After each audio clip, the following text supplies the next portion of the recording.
আসসালামু আলাইকুম।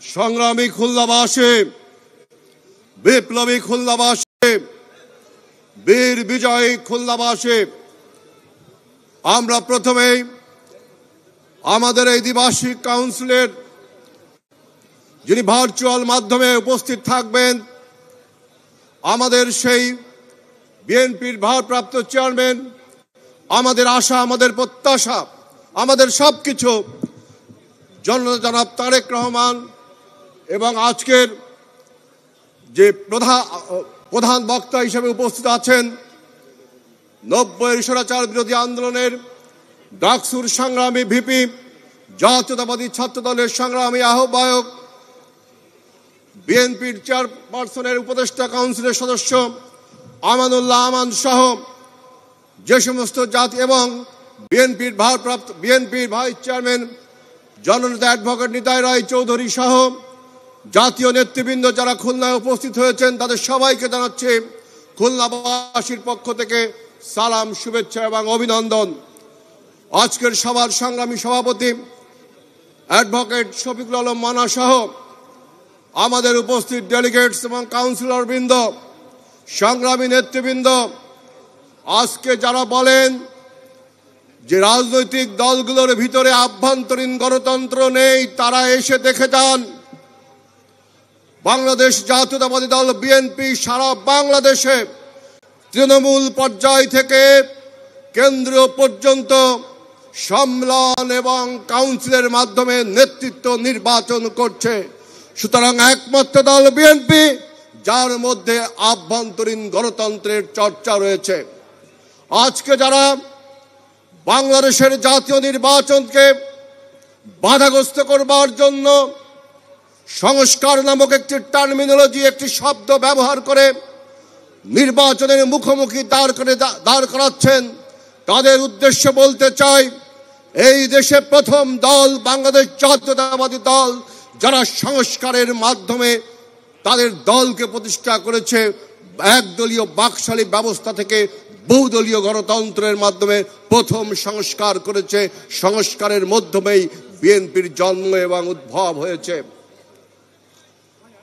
বিএনপি একমাত্র দল যারা ভিশন 2030 মাধ্যমে আমাদের নেত্রী, গণমানুষের ঐক্যের প্রতীক, বাংলাদেশের ঐক্যের প্রতীক দেশনেত্রী বেগম খালেদা জিয়া প্রথম ভিশন 2030 মাধ্যমে সংস্কারের প্রস্তাব দিয়েছিলেন। পরবর্তীতে বিএনপির ভারপ্রাপ্ত চেয়ারম্যান দেশনায়ক তারেক রহমানের নেতৃত্বে বিএনপি 27 দফা সংস্কার প্রস্তাব দিয়েছিলেন। এইভাবে ধারাবাহিকভাবে বিএনপি সর্বশেষ সমস্ত যুগপৎ আন্দোলনকারী রাজনৈতিক দলগুলোর সাথে মিশে 31 দফা সংস্কার প্রস্তাব দিয়েছে। সুতরাং বিএনপি আজকের এই কাউন্সিল এবং সম্মেলন থেকে বলতে চাই যে নির্বাচনকে বাধাগ্রস্ত করবার জন্য যে সংস্কার নামক প্রতিশব্দ আপনারা ব্যবহার করছেন, আমরা বলতে চাই সংস্কার এবং নির্বাচন একসাথে চলতে পারে। আজকে যারা স্থানীয় সরকারকে সামনে এনে আবারও নির্বাচনকে বাধাগ্রস্ত করতে চান, তাদের উদ্দেশ্যে বলছে এই অন্তর্বর্তীকালীন সরকারের ম্যান্ডেট নেই স্থানীয় সরকার নির্বাচন করবার, এবং এই অন্তর্বর্তীকালীন সরকারের দক্ষতা এবং অভিজ্ঞতাও নেই এবং সাংগঠনিক শক্তিও নেই এই বিশাল কর্মযজ্ঞ করবার জন্য। হাজার হাজার ইউনিয়ন পরিষদ, হাজার হাজার পৌরসভা, হাজার শত শত জেলা এবং সিটি কর্পোরেশন নির্বাচন একদিনে করার যে প্রস্তাব দিয়েছেন, আমরা জনগণ সেই প্রস্তাবকে প্রত্যাখ্যান করছি। কারণ জাতীয় নির্বাচনের আগে কোন নির্বাচন করা মানে আপনারা স্বৈরাচারকে, দোসরদের পুনর্বাসন করতে চান। আজকে দেখেছি একজন ছাত্র উপদেষ্টা, সে বলছে যে পলাতক স্বৈরাচারের বিভিন্ন লোক যারা হত্যা ধ্বংসে যুক্ত নয়, তারা নাকি রাজনীতি করতে পারবে। আরেকটি দলের আমির দেখলাম বলছে যে স্বৈরাচারের দোসরদেরকে নাকি মাফ করে দেওয়া হবে। সুতরাং আমাদের বুঝতে বাকি থাকে না যে কিভাবে আপনারা স্বৈরাচারকে পুনর্বাসন করে বাংলাদেশের অভ্যুত্থানকে আপনারা ব্যর্থ করে দিতে চান।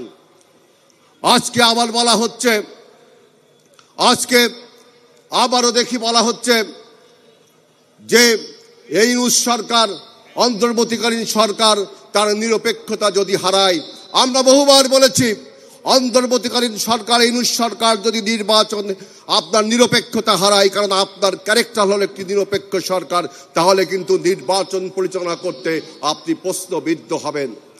আপনার থেকে যখন বলা হয় কোনো দলকে যে রাজনৈতিক দল গঠন করো, আপনি যখন বলেন যে বিশেষ একটা শ্রেণী তাকে ক্ষমতার চেয়ারে বসিয়েছে, তখন আমাদের বুঝতে বাকি থাকে না আপনি একটি দলের প্রতি পক্ষপাত দুষ্ট করছেন। সুতরাং আপনার নিরপেক্ষতা যদি হারান, তাহলে কিন্তু নির্বাচনের আপনি প্রশ্নবিদ্ধ হবেন। আজকে বাংলাদেশের নির্বাচনকে বাধাগ্রস্ত করবার জন্য বিভিন্ন ন্যারেটিভ তৈরি করছে যে মুদ্রা রিপিট, মুদ্রা রোপিট। আমরা দায়িত্বহীন কণ্ঠে বলতে চাই, বিএনপি এমন একটি দল, দেখেন ৭১-এর স্বাধীনতা যুদ্ধে এক দল দেশ থেকে পালিয়েছিল, আরেকটি দল স্বাধীনতাকে বিরুদ্ধচারণ করেছিল, স্বাধীনতার বিরুদ্ধে ছিল, কিন্তু একমাত্র দল বিএনপি স্বাধীনতার যুদ্ধে নেতৃত্ব দিয়েছিল। বিএনপির প্রতিষ্ঠাতা চেয়ারম্যান শহীদ রাষ্ট্রপতি জিয়াউর রহমান বাংলাদেশের স্বাধীনতা ঘোষণা করেছিল।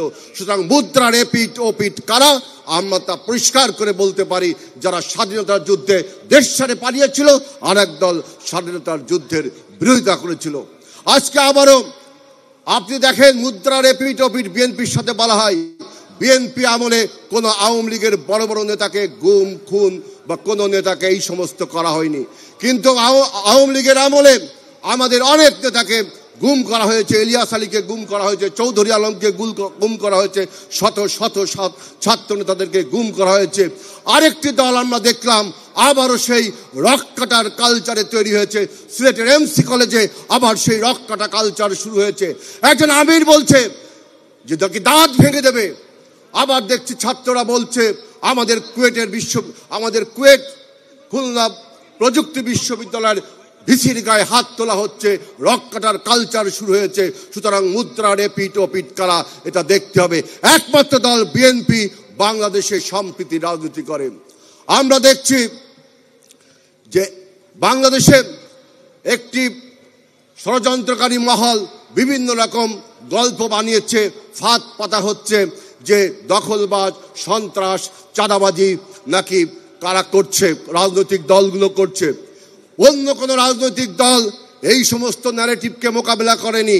একমাত্র দল বিএনপি এই যে চাঁদাবাজ, সন্ত্রাসবাজ, দখলবাজের যে পারসেপশন জনগণের মধ্যে তৈরি করা হয়েছে, তাকে মোকাবেলা করবার জন্য আমরা দলীয়ভাবে শাস্তির ব্যবস্থা করেছি। আমরা তদন্ত সাপেক্ষে দলীয়ভাবে শাস্তির ব্যবস্থা করছি। কিন্তু আর কোনো রাজনৈতিক দল, এমন কোন রাজনৈতিক দল, তারা সবাই এখন ধর্মপ্রাণ সেজে বসে আছেন, সবাই এখন ধর্মরাস সেজে বসে আছেন, অথচ তারা দুধে ধোয়া তুলসী পাতা না, তারা কোনো ব্যবস্থা নেয়নি। এই চাঁদাবাজ, দখলবাজ, সন্ত্রাসবাজ, যারা ব্যাংক দখল করছে, যারা শিক্ষা প্রতিষ্ঠান দখল করছে, তারাও পর্যন্ত আজ পর্যন্ত কোনো ব্যবস্থা গ্রহণ করেনি। একমাত্র দল বিএনপি এই সমস্ত পারসেপশনের বিরুদ্ধে মোকাবেলা করে তারা ব্যবস্থা গ্রহণ করেছে। এদিকে অন্তর্বর্তীকালীন সরকার, তাদের যে ক্ষমতা রয়েছে, তারা এই সমস্ত দখলবাজ, চাঁদাবাজকে গ্রেফতার পর্যন্ত করতে পারছে না, অথচ বিএনপি তাদের বিরুদ্ধে ব্যবস্থা নিচ্ছে।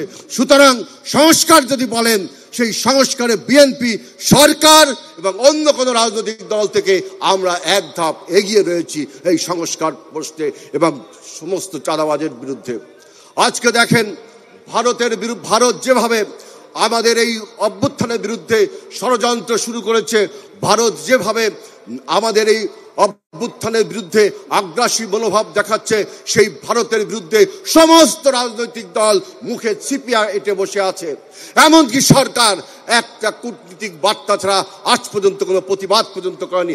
একমাত্র দল বিএনপি ভারতের এই আগ্রাসী মনোভাবের বিরুদ্ধে আমরা অ্যাম্বাসিগুলো ঘেরাও করেছি, আমরা সীমান্তব্যাপী রোড মার্চ করেছি, এবং সর্বশেষ তিস্তার ন্যায্য পানির হিস্সার জন্য আমরা তিস্তা পয়েন্টে সমাবেশ করেছি এবং বলেছি যে friends to all, malice two নান, এই নীতিতে আমরা বিশ্বাস করি না। কারণ আপনারা যখন ফেলানির লাশকে তার করার পরে ঝুলিয়ে রাখেন, তখন কারোর সাথে বন্ধুত্ব হতে হলে আমাদেরকে ন্যায্য মর্যাদার ভিত্তিতে আমাদের সার্বভৌমত্বের কোশ্চেনে এবং সমান অধিকারের ভিত্তিতে কোনো ক্লায়েন্ট স্টেটে, কোনো মক্কেল রাষ্ট্রে বিএনপি পরিণত হতে পারবে না।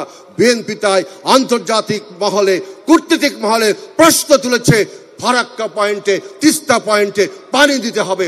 অন্য কোনো রাজনৈতিক দল কিন্তু এর বিরুদ্ধে কোনো কথা বলেনি। সুতরাং বাংলাদেশে একমাত্র দল বিএনপি, যারা দেশপ্রেমিক। এবং তাই আমরা বলছি, যে সংস্কারের কথা বলছেন, আজকে সংস্কারের আলাপ আপনারা যত দীর্ঘায়িত করবেন, এই ইউনূস সরকার, এই অন্তর্বর্তীকালীন সরকার, আপনি সংস্কারের আলাপ যত দীর্ঘায়িত করবেন, এই পলাতক স্বৈরাচাররা কিন্তু ষড়যন্ত্র তত বেশি করে করবে। সুতরাং আমরা বলতে চাই, আজকে কারাই তীব্র তুলছেন 111-এ যারা বাংলাদেশের গণতন্ত্রকে হত্যা করেছিল, সেই সমস্ত লোক যারা 111-এর সময় নির্বাচন কমিশনে ছিলেন, তারা কিন্তু আজকে উপদেষ্টা পরিষদে রয়েছেন। তারা আবারও বাংলাদেশকে নিয়ে বিভিন্ন রকম ষড়যন্ত্রে মেতে উঠেছে। সুতরাং আমরা বলতে চাই, বিএনপির প্রতি, দেশের প্রতি, জনগণের প্রতি যদি কোনো ষড়যন্ত্র করেন, তাহলে মনে রাখবেন, বিএনপি আন্দোলন সংগ্রামের কঠিন আগুনে পুড়ে খাঁটি সোনা হয়ে বাংলাদেশের রাজনীতিতে আবির্ভূত হয়েছে।